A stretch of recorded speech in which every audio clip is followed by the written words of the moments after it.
The world was not mud and sky anymore. It was a narrow, sucking grave of stinking water and shattered timber. Each new explosion was a physical blow, a hammer of sound and pressure that slammed into Corporal Anya Petrova's chest and tried to steal the air from her lungs. Mud, thick and cold, plastered her face and caked the working parts of her rifle. She was aware of two things, only two things, with a razor-sharp clarity that cut through the terror. The first was the enemy, a shifting, shouting mass of shadows in the flickering darkness just beyond the lip of the trench. The second was the woman beside her. Private Lena Kovalenko, a medic, was now a machine.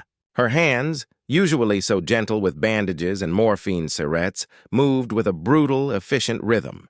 She wasn't looking at the enemy. She was watching Anya.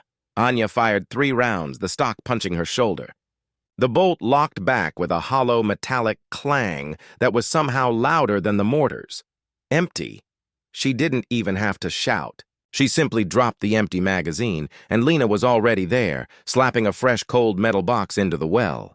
The motion was seamless, a single, practiced action born of desperation. Anya released the bolt, chambering a new round, and immediately brought the rifle back up, her eye finding the iron sights. A flare shot into the sky overhead, its parachute catching the wind. For a few heartbeats, the nightmare was illuminated in a ghastly, frozen, greenish-white light. The scene was apocalyptic. The trench was a ruin of splintered wood and discarded equipment. Water in the deep shell holes reflected the flare's eerie glow. And there, just 50 meters out, she saw them. Dark figures, moving low and fast, using the craters for cover. So many of them, too many. "Front and right!" Anya barked, her voice a dry rasp. She shifted her aim and squeezed the trigger. A figure stumbled and fell. She felt nothing. No triumph, no remorse. There was only the next target, the next breath, the next round. Lena, her own rifle now shouldered, fired a controlled pair of shots beside her. The crack of the two weapons was not in unison, but in a lethal, overlapping staccato. They were creating a wall of lead, a fragile dam against the flood. Anya could feel the heat coming off her rifle's barrel. It was starting to burn her hands through her gloves. She fired again. Click. Another empty magazine. This time, as she reached for a fresh one from her webbing, her fingers closed on nothing. She was out. Lena saw the motion, the momentary hesitation. The younger woman's eyes, wide and terrified, yet fiercely determined, met Anya's for a split second. Without a word, Lena shoved her own last full magazine into Anya's waiting, bloody hand. It was an act of ultimate trust. It was the transfer of their only remaining defense. It was a silent scream that they were in this together, to the very end. Anya reloaded. The familiar, solid thunk of the magazine seating home was the most comforting sound in the world. She turned back to the fray, her mind strangely clear. They were the last two. The rest of the squad was dead, wounded, or had fallen back to the secondary line. The radio on her hip was silent, a dead weight. The only promise they had was the one they had been given hours ago. Reinforcements were coming. They just had to hold. They just had to survive the next 30 seconds. Then the next. Then the next. Anya took a deep breath, the air tasting of acid and wet earth. She settled the rifle stock firmly against her shoulder, her finger resting on the trigger. The flare died, plunging them back into near darkness, but the image of the advancing enemy was burned onto her retinas. They were still coming, and she and Lena were still here. The line was bending, cracked and strained, but it had not yet broken. The memory of the sun felt like a dream from another lifetime. Just 24 hours earlier, this same trench had been merely a damp, unpleasant ditch. The fear was a distant, theoretical thing, a low hum of anxiety, not the screaming, all-consuming reality it had become. Corporal Anya Petrova had been sitting on an overturned ammunition crate, methodically cleaning her rifle with a practiced, almost meditative rhythm. The scent of gun oil was clean and familiar in the damp air. Private Lena Kovalenko sat a few feet away, her medical kit open on her knees as she meticulously checked and rechecked her supplies. Bandages, morphine, antiseptic. Each item was a tiny prayer for a wound she could fix, a life she could save. "Your hands are shaking," Anya had observed, her voice low and devoid of judgment. She didn't look up from the rifle's bolt carrier group. Lena closed her hands into fists, then flexed them. "It's the cold," she lied. Anya finally glanced at the younger woman. Lena's face was pale, her eyes darting towards the distant, silent tree line that was now the source of their hell. She was a doctor's daughter from Kiev, educated and soft-spoken. The army was a stark, brutal contrast to the world she knew. "It's always the cold before the storm," Anya said, her tone offering a sliver of understanding. She reached into the collar of her uniform, her fingers brushing against a small, cold piece of metal. An old, tarnished silver locket. Lena noticed the gesture. "What is that?" Anya unclasped it and held it out. Inside was a tiny, grainy, black-and-white photograph of a young woman with severe, determined eyes, her hair tied back under a military-style cap. "My grandmother." "Sasha," Anya said. She was a radio operator. "Stalingrad, 1942. She snapped the locket shut, the click a definitive sound. Her command post was overrun. They were cut off for 3 days. She held her position, maintaining a link to headquarters until a counterattack could be organized. She held the line. Lena absorbed the story, her gaze lingering on the locket now safely tucked back against Anya's throat. It was a tangible piece of history, a thread connecting their current misery to a past, greater sacrifice. "It must be a family trait," Lena said, attempting a weak smile. "This holding the line."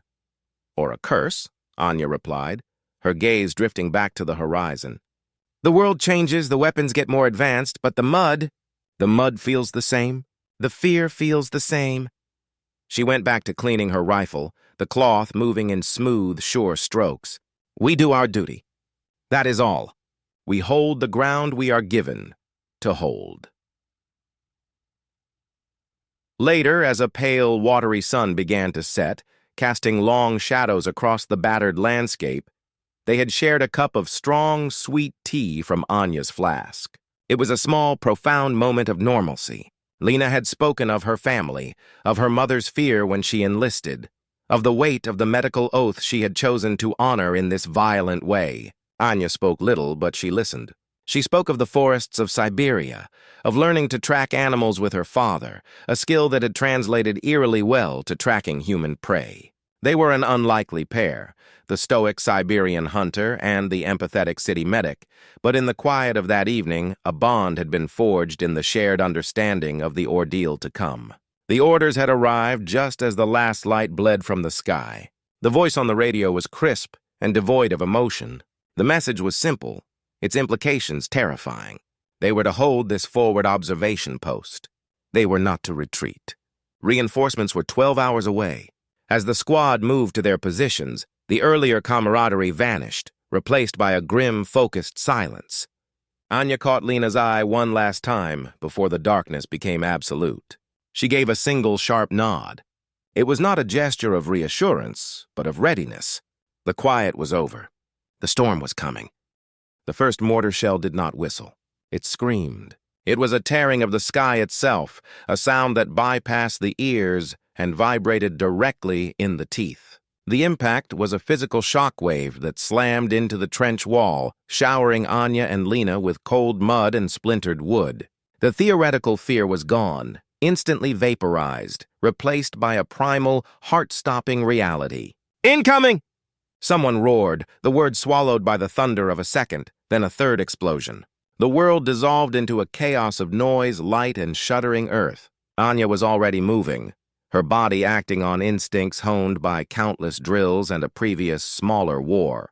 She shoved Lena down into a deeper part of the trench, throwing her own body over the younger woman as another shell landed close, the concussive blast sucking the air from their lungs. "Stay down!" Anya yelled, her mouth close to Lena's ear.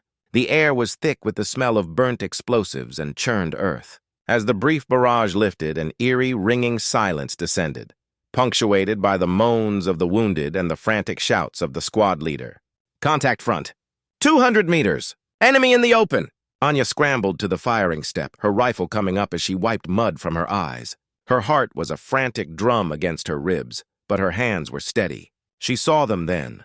Dark shapes emerging from the distant tree line, moving with a disciplined speed she hadn't anticipated. They were not a rabble. They were professionals. She settled her cheek against the stock, exhaled half a breath, and squeezed the trigger. The crack of her rifle was joined by a dozen others from along the line. The squad was fighting back. For a few minutes, it seemed like they might hold. The enemy advance slowed, pinned down by the accurate fire. Anya switched targets, her mind a cool, calculating machine. Identify threat, aim, fire. Identify threat, aim, fire. She was aware of Lena now beside her, not firing, but ready with extra magazines, her face a pale, terrified oval in the gloom. Then the sniper started. The first shot was a sharp, distinct crack, different from the ragged rifle fire. Private Dimitro, 2 positions down, crumpled without a sound. A perfect headshot. A wave of cold dread washed through the trench. "Sniper, stay low!" the sergeant screamed. The enemy infantry, emboldened, began their advance again, using the covering fire of the unseen marksman. The squad's volume of fire dwindled as men and women ducked below the parapet, fear of the precise shot greater than the fear of the advancing horde. Anya risked a glance over the top. They were closer now, 150 meters and closing. She saw the glint of a scope from a second-story window in a shattered farmhouse far to the right. "Sniper in the farmhouse!" she yelled, pointing. But it was too late. Another shot rang out. This one was followed by a sharp, pained cry. It was their sergeant.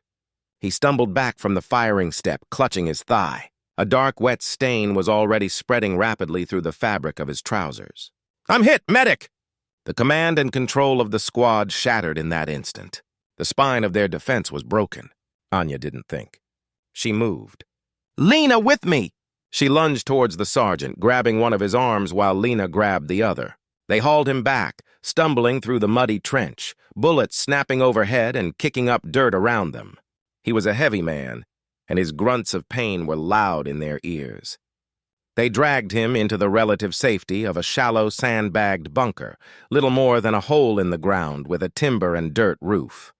The sergeant's face was ashen, his breathing ragged. Lena was already at work, her medical training taking over. She ripped his trouser leg open, her hands moving quickly to apply a field dressing and a tourniquet above the wound. The sergeant gripped Anya's sleeve, his fingers like iron, his eyes wide with pain and shock locked onto hers. "Rook," he gasped, using her call sign. "The line. You have to hold this line. They're still 30 minutes out. You understand? You hold." He shoved his rifle and the squad's command radio towards her. The weight of the metal was nothing compared to the weight of the order. Anya looked from the sergeant's desperate face to Lena's terrified one. Outside the bunker, the sound of the enemy was growing louder. They were the last organized resistance. They were all that was left. The weight of the sergeant's rifle felt like a bar of lead in Anya's hands. His final command echoed in her mind, drowning out the roar of the battle. "You have the command. Hold this line." She looked at Lena, whose eyes were wide, the sterile field dressing in her hand now a stark white contrast to the mud and blood that covered everything. The private was a medic, trained to heal, and now she was being ordered to kill. The sound of enemy boots squelching in the mud was close, too close. They were out of time for fear. Anya's survival instincts took over, her voice cutting through the chaos with a sharp, unnatural calm. "We fall back to the machine gun nest. It's the only defensible position left." She grabbed Lena's arm, her grip firm. "Leave the kit, just ammo. Grab all the ammo you can carry." Lena hesitated for only a second, her eyes flicking to the sergeant, then to the overflowing medical bag. With a sharp nod, she dropped it, scooping up loose magazines from a nearby ammunition crate and stuffing them into her webbing and pockets. They moved, hunched over, scrambling through the shattered trench. The world was a blur of noise and movement. Anya led the way, the sergeant's rifle held tight, her own slung over her back. They reached the sandbagged nest. The machine gun itself was silent, its operator lying dead beside it. But the position was strong, with good fields of fire down the length of the trench. This was it. The final stand. Anya shoved Lena down behind the sandbags. "Listen to me," she said, her face inches from Lena's. "We alternate fire. You cover me while I reload, then I cover you. We make them think there are more of us. We make every shot count." Lena's breath came in ragged gasps, but she nodded, her jaw clenched tight. She understood the dance. It was a delaying action, a desperate performance to buy a few precious minutes. Anya risked a glance over the top. Shadows moved in the darkness, figures dropping into the far end of their trench. They were in. The fight was now close quarters. She took a deep breath. The cold metal of her grandmother's locket a small, hard circle against her skin.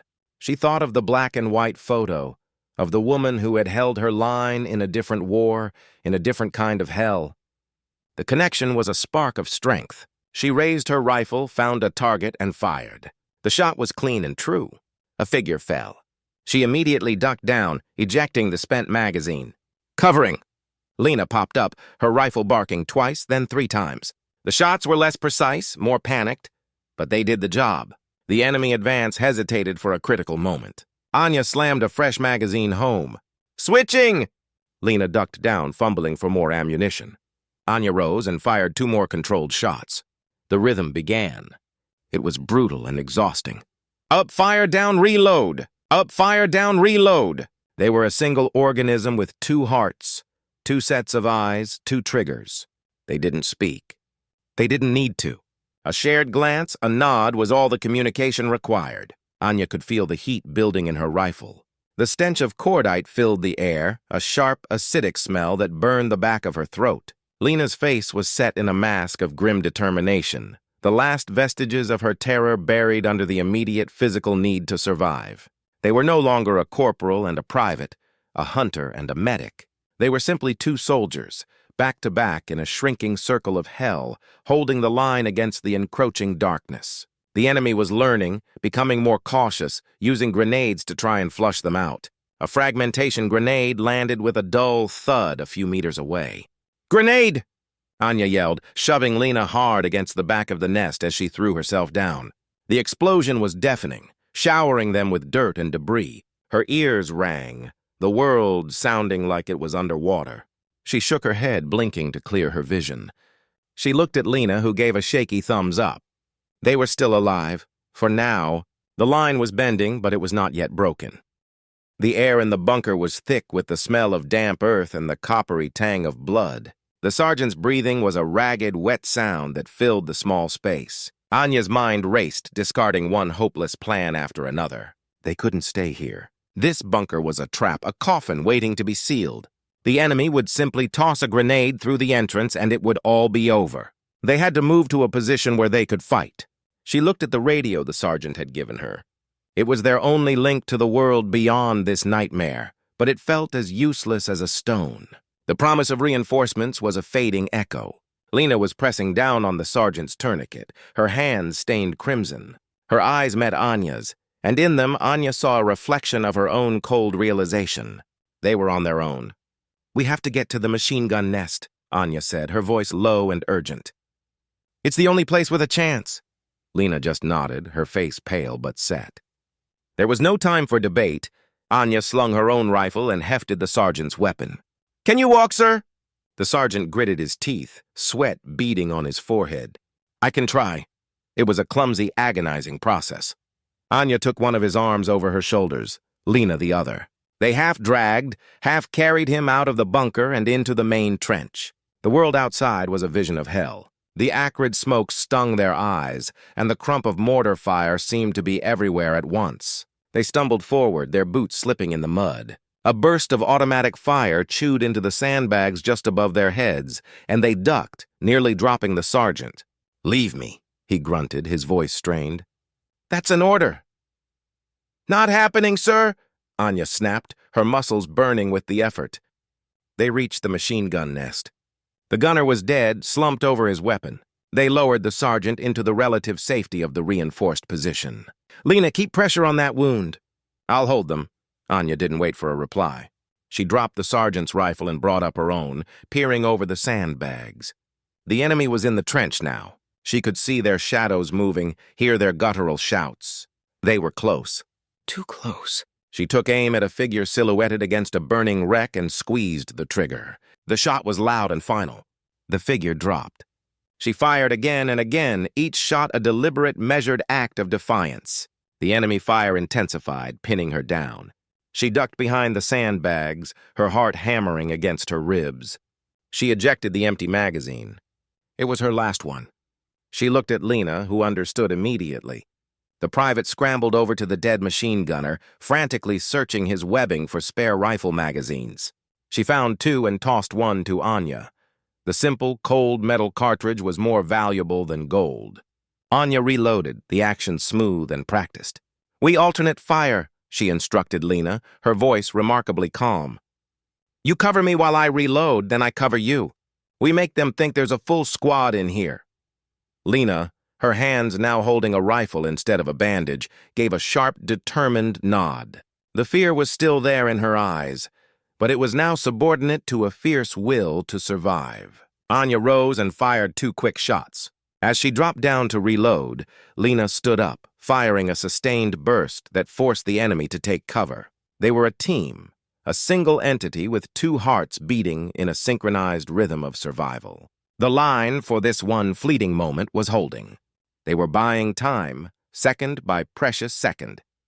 The rhythm of their defense was a brutal, exhausting dance. Up, fire, down, reload. The world had shrunk to the few square meters of their sand-bagged nest, the air thick with the smell of spent gunpowder and cold fear. Anya's arms ached from the recoil of her rifle, a constant punishing jar that traveled all the way to her teeth. Her throat was raw from breathing the acidic smoke. She was running on a fuel composed of pure will and the memory of her grandmother's face in that tiny locket. Lena moved beside her with a frantic, desperate energy. Her shots were less accurate, but their volume created a vital wall of suppression. She was no longer a medic. She was a soldier, her humanity buried under the immediate primal need to survive. Anya's rifle clicked empty. She dropped the magazine, her fingers automatically reaching for a fresh one from her webbing. Her hand closed on nothing. She was out. A cold spike of pure terror shot through her. This was it. The end of the dance. Lena saw the motion, the slight hesitation. Their eyes met across the cramped space. In that split second, 1,000 words were exchanged. There was no time for a speech, no time for a farewell. Lena's own rifle was still hot, her last magazine half spent. Without a word, without a second of selfish hesitation, she ejected her own magazine and shoved it into Anya's waiting hand. It was an act of ultimate trust, a transfer of their collective hope. It said, "You are the better shot. You are our best chance. I trust you with my life." Anya slammed the magazine home, the bolt snapping forward with a sound of grim finality.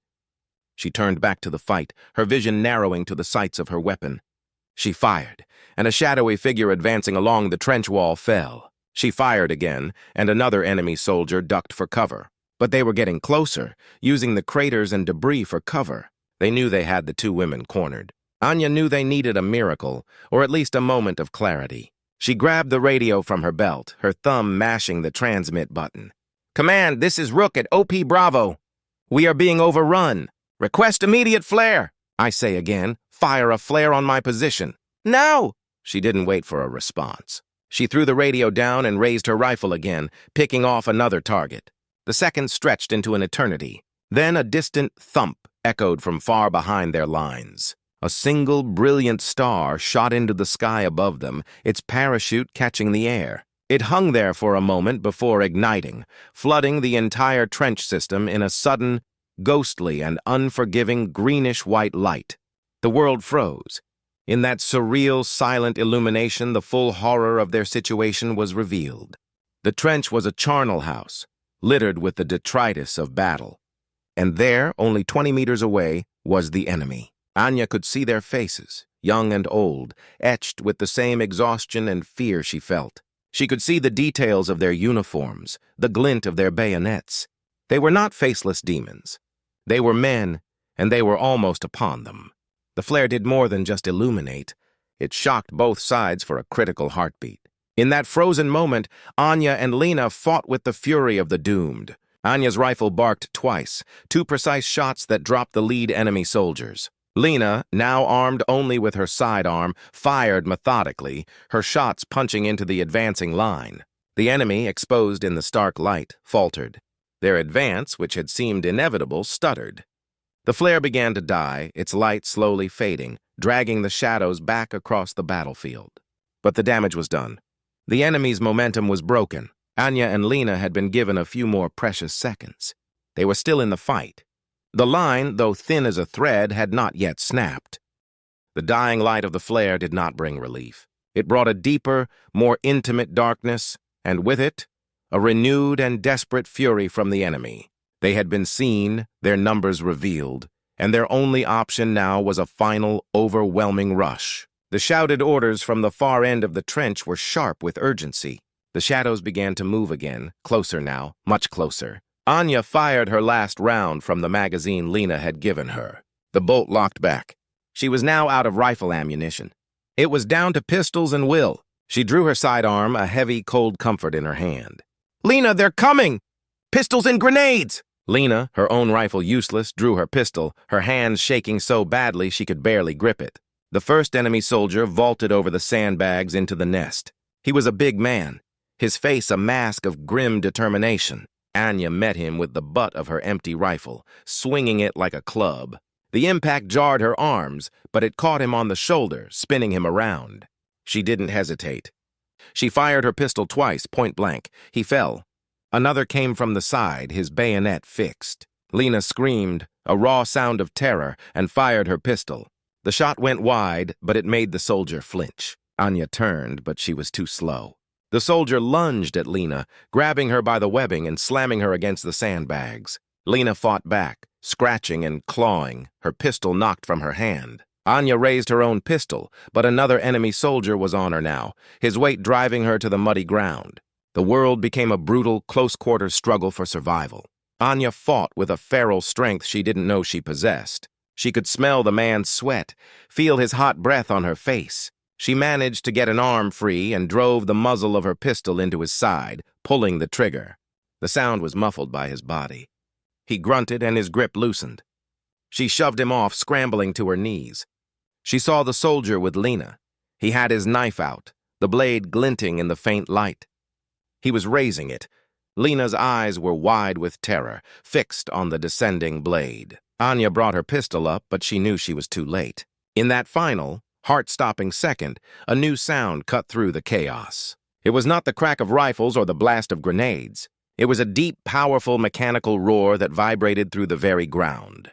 The distinct, terrifying grind of heavy diesel engines and the squeal of tracks. A blinding white light speared through the darkness from behind their position, illuminating the entire scene in a harsh, clinical glare. The enemy soldier with the knife froze, his head turning towards the light. The roar intensified, and then a torrent of fire erupted from the darkness. It was the sound of a heavy machine gun, its rounds tearing into the enemy positions with devastating force. The air was filled with the supersonic cracks of high-caliber rounds passing overhead. The reinforcements had arrived. They were not 30 minutes late. They were here now. An armored personnel carrier, a hulking metal beast, crunched over the shattered ground, its main gun sweeping the trench line. The enemy advance shattered in an instant. The soldiers who had been so close to overrunning them now broke and ran, scrambling back down the trench, cut down by the overwhelming firepower. The soldier holding Lena released her, turning to flee, but he was caught in the machine gun's arc and fell. The noise was deafening, but to Anya, it was the most beautiful sound she had ever heard. She dropped her pistol, her body suddenly weak. She crawled over to Lena, who was slumped against the sandbags, sobbing with relief and shock. Anya put an arm around her, pulling her close. They had done it. Against all odds, they had held. The line was secure. The sudden silence was almost more shocking than the battle's roar.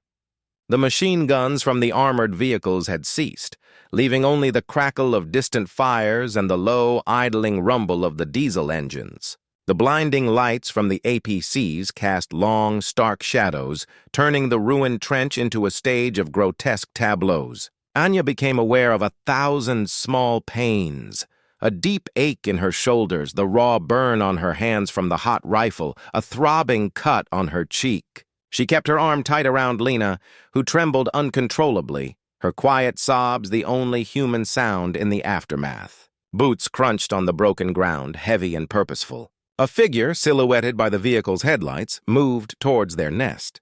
He was a master sergeant, his face etched with the grime and fatigue of a long night, but his eyes were sharp and missed nothing.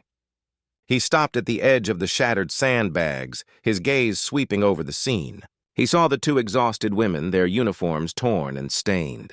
He saw the circle of spent brass casings that glittered around them like a deadly halo. He saw the body of the enemy soldier just feet away, and the wounded sergeant they had protected, now being tended by a medic from the relief force. He took in the dead machine gunner, the empty ammunition boxes, the sheer, brutal evidence of a last stand. He did not speak immediately. He removed his helmet, holding it respectfully under his arm. The gesture was more powerful than any shouted praise. He looked at Anya, then at Lena, his eyes holding a depth of understanding that came from a lifetime of soldiering. He saw past the grime and the fear to the unbreakable will that had kept them fighting. "Report, Corporal," he said, his voice low and gravelly but not unkind. Anya tried to stand straighter, her body protesting every movement. "Sir, the position is secure. The enemy has been repelled. We held the line." The master sergeant's eyes flickered to the locket that had fallen out of Anya's collar, the tarnished silver catching the light. He gave a slow, single nod. It was a gesture of profound respect, soldier to soldier. It acknowledged their sacrifice, their courage, and their success. It was a recognition deeper than any medal, a silent understanding that they had passed through the fire and emerged, scarred but unbroken. "Hell of a job," he said, the simple words carrying the weight of 1,000. He turned and barked orders to his men, who began to efficiently secure the perimeter and evacuate the wounded. The spell was broken. The war moved on. Anya helped Lena to her feet. They leaned on each other, too drained to speak. As they were led back towards the waiting vehicles, the first hint of dawn began to lighten the eastern sky. It was a pale gray light that washed over the devastated landscape, revealing the full cost of the night. But for Anya and Lena, it was a new day. A day they had earned. They had held the line, not just for a patch of muddy ground, but for each other. They had kept a promise made in the darkest hours, a promise sealed in blood, trust, and the unyielding refusal to break. As they climbed into the back of a vehicle, Anya felt the cool metal of her grandmother's locket against her skin. She knew with a certainty that settled deep in her bones that the line would always hold as long as there were those willing to stand together. The memory of the flares, the sound of the reinforcements, and the master sergeant's nod would be forever etched in her mind, the final, enduring chapter of the night they held the line.